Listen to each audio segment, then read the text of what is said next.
Hi everyone, स्वागत है आप सभी का एमसी मैथ्स में। तो आज की इस वीडियो में हम एक्सरसाइज 8.2 का क्वेश्चन नंबर 5 डिस्कस करेंगे।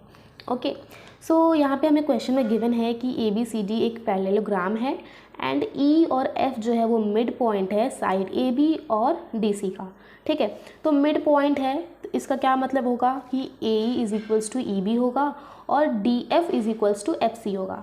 तो ये हम लिख लेते हैं, हमें गिवन में क्या है, तो D F is equals to F C and A E is equals to E B.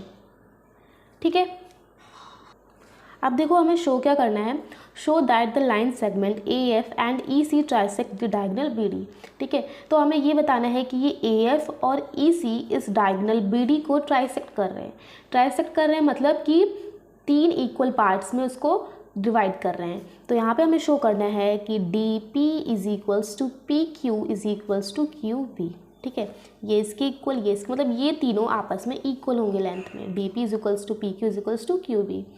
Okay, so देखो कैसे करेंगे। यहाँ पे देखो, क्योंकि ए बी सी डी एक पैरेललोग्राम है तो ए बी जो है वो डी सी के पैरेलल होगा। ठीक, और क्योंकि ए ई और एफ सी इस पैरेलल लाइन का पार्ट है तो ये भी आपस में पैरेलल होंगे। तो यहाँ से हम लिख सकते हैं कि A E parallel to F C, और इसके आगे आप रीज़न लिख सकते हो कि part of parallel lines are parallel. ठीक है, तो ये आप इसके आगे रीज़न मेंशन कर देना। अब देखो, क्योंकि ए बी सी डी एक ए बी सी डी एक पैरेललोग्राम है तो ए बी इक्वल होगा सी डी के। ठीक, और हाफ ऑफ ए बी भी इक्वल होगा हाफ ऑफ सी डी के। तो हाफ ऑफ ए बी हम ए ई लिख सकते हैं और हाफ ऑफ सी डी को हम एफ सी लिख सकते हैं। तो यहाँ से हमने प्रूव कर दिया कि ए ई इक्वल है एफ सी के। ठीक, तो क्योंकि ए ई पैरेलल है एफ सी के और ए ई इक्वल है एफ सी के, तो हमने ये जो फिगर आपको दिख रहा है ए एफ सी ई, इसकी एक साइड को हमने इक्वल और पैरेलल बता दिया। तो यहाँ से हमने ये बताया कि ए एफ सी ई क्या है, एक पैरेललोग्राम है। तो यहाँ से लिख सकते हैं, so A F C E is a parallelogram. ठीक है, क्योंकि हमने इसकी एक साइड को पैरेलल और आपस में इक्वल दिखा दिया है। तो यहाँ से ये प्रूव हो गया कि ये एक पैरेललोग्राम है। अब आप देखो, in triangle D Q C, इस ट्राइंगल की अगर हम बात करें तो हमें पता है कि एफ जो है वो मिड पॉइंट है एंड एफ से पास होने वाली जो लाइन है वो इसके पैरेलल है। क्योंकि हमने अभी पैरेललोग्राम प्रूव करा तो ये भी इसके पैरेलल होगा। ठीक, तो ये वाली जो लाइन है वो इसके पैरेलल है एंड ये इसके मिड पॉइंट से पास हो रही है। तो हमने जो मिड पॉइंट थ्योरम का कन्वर्स पढ़ा है वहाँ से क्या है कि अगर किसी भी कि अगर ट्राइंगल की साइड का मिड पॉइंट से एक लाइन पास होती है जो कि दूसरी साइड के पैरेलल है तो वो थर्ड साइड को क्या करती है, बाइसेक्ट करती है। तो यहाँ से हम लिख सकते हैं कि D P is equals to P Q. तो यहाँ से हम लिखेंगे कि in triangle D Q C D P is equals to P Q, और इसके आगे हम यहाँ पे लिख देंगे रीज़न क्या है। तो मैं यहाँ पे लिख रही हूँ, आप ही ये लिख देना। तो ये हमने रीज़न लिख दिया कि line passing through the mid point of side of triangle parallel to the another side bisect the third line. ठीक, तो इसमें हम यहाँ पे आप मेंशन कर देना कि F P parallel to Q सी।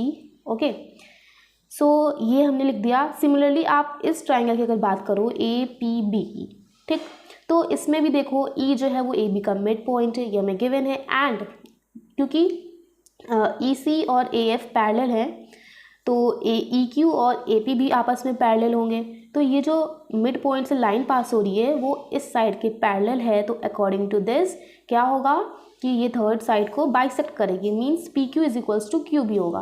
तो इसको भी हम लिख लेंगे in triangle A P B, हम लिख सकते हैं इस ट्राइंगल में P Q is equals to Q B. यहाँ पे लिख दो, since A P parallel to E Q and